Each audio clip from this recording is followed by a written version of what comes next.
Alright, I figured I'd make a video on how to package valve bodies because we get a lot of them that land here and they kind of are damaged. And that causes problems, especially when they have solenoids on them. Like for example, this is a Toyota valve body.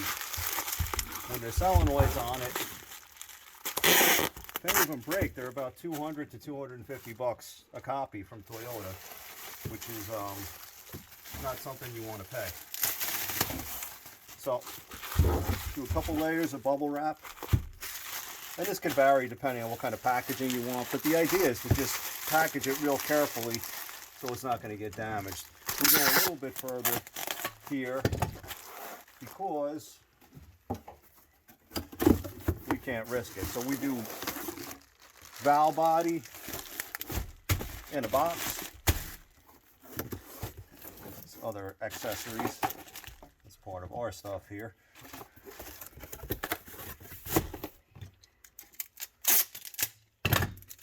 Close it with a piece of tape.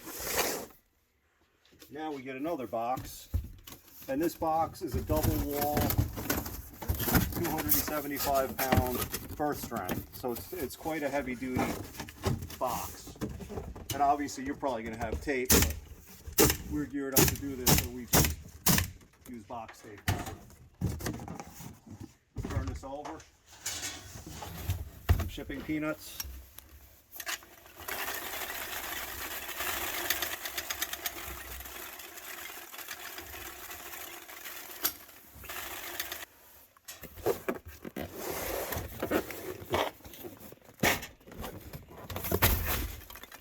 Box.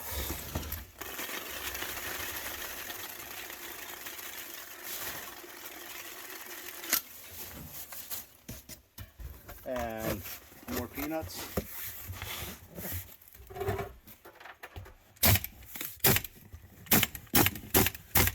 But the most important qualification is when you're done, you want to shake the box and you don't want to feel anything moving in here. If you feel something moving, that's something that can break. So, best way to pack a valve body is like this.